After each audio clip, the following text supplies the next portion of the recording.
guys, welcome back to my channel. It's Shawntas Way here today, and today I'm going to be doing a video for anyone who is just starting a natural hair journey. I've had a lot of new subscribers come to my channel, which I'm so super excited about, and a lot of people are just like, what? I don't even know where to start. So I wanted to create this video. I do have a video on my channel that's pretty much kind of already like this, where it has everything compiled into one video, but it's mostly geared towards hair growth. So I'll link that video down below or up here somewhere for anyone who just wants to go straight to how I grew my long hair, which is getting longer and longer each day. I'm gonna have to do another update because it's longer than what my last update was, but that's for another video. Alright, so we're gonna start with the first thing that you need to provide for yourself as soon as you go natural, and that is a good shampoo, preferably one that is curly girl approved. By that I mean one that won't dry out your curls, one that won't make your curls look, you know, just a hot mess, tangled mess, because shampoos can be really tricky. If you don't get the right one, you can end up with some really dry, tangled mess hair, and you don't want that, especially if you're first going natural. It can kind of discourage you, and it kind of makes you think, oh, my hair is not this way or that way, when really you're just using the wrong product. And when it comes to shampoo, I do recommend my first choice, which is Shea Moisture's Raw Shea Butter shampoo. I almost got like tongue-tied, but I'll put that picture right here. That is one of my favorite all-time favorite shampoos. That's the first shampoo that I originally started using when I went natural, and I have not turned back since. That is one of my staples in my natural hair routine still to this day. Another really good shampoo is ALOE Everyday Shea Shampoo. That shampoo is really good. I love it so much. It's like one of my favorites. Also, I don't use it as much as Shea Moisture, but it's also one of those products that is always in my closet. Only thing with ALOE shampoo is it's not as moisturizing as Shea Moisture, but you do get a lot more product in your bottle with ALOE. You can get a huge container of their shampoo, and it'll last you for a long time. Next thing you're gonna need on your natural hair journey is a really good deep conditioner. I am doing this in the steps to which you want to do your regimen too. So this is how I do my regimen: shampoo, deep conditioner, and then so on and so on. So that's how I'm gonna try to do the product list. When it comes to deep conditioning, you definitely want to make sure that is a good product.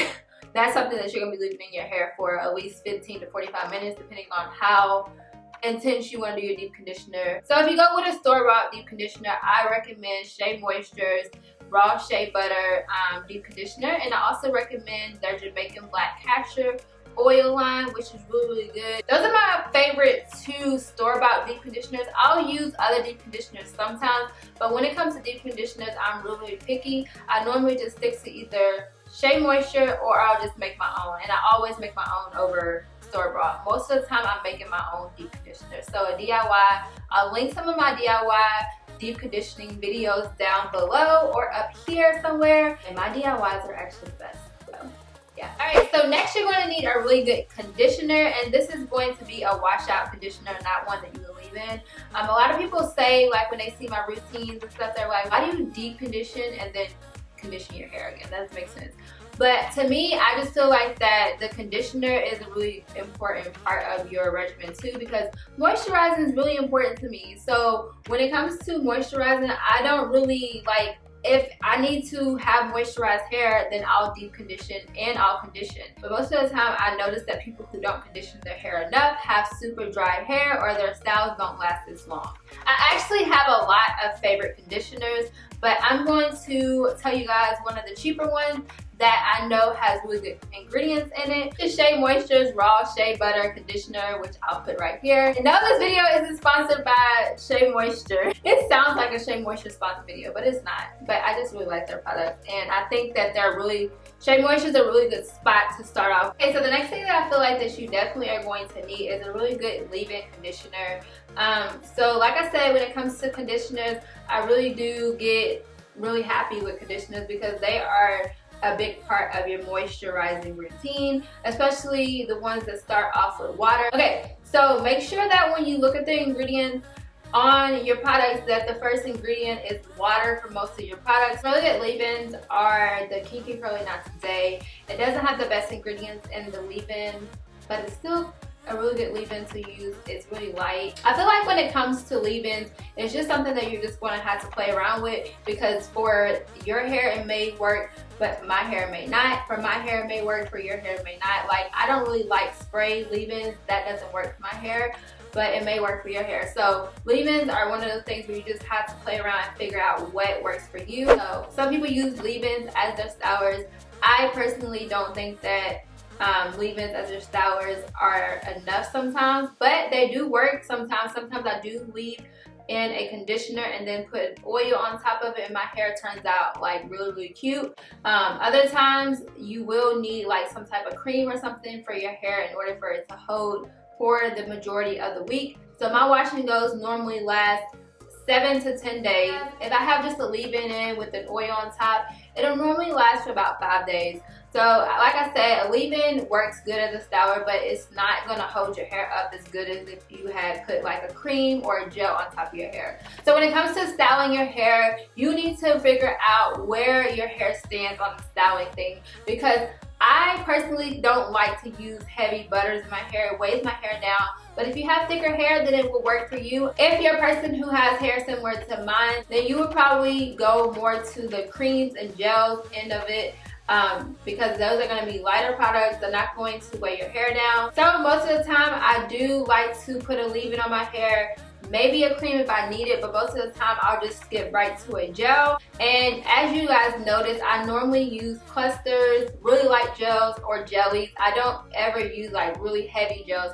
Next, you're going to need a oil to seal your hair. Oh, this is so important. I hate seeing people doing their wash routines and not sealing their hair with an oil. I'm like, girl, is that gonna last the rest of the week? I don't think so. But think of it like when you put on your nail polish, you don't just go out with putting on your nail polish without putting on a top coat, because then your nails are not going to last as long.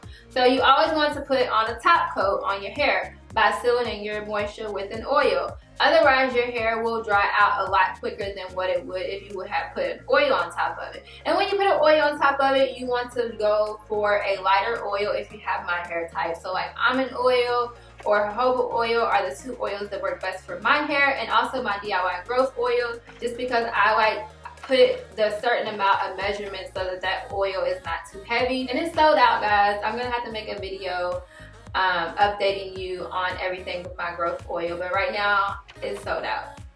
Thank you guys so much. The last thing I wanted to mention in this video, and like I said, all of these things that I'm mentioning in this video is going to go for pretty much all hair types in my opinion. So I recommend the lock method. So that is a leave-in cream and then an oil, or a leave-in conditioner and then an oil. That's the method that I always do and I always recommend. I've tried other methods and they don't work as well as the lock method does.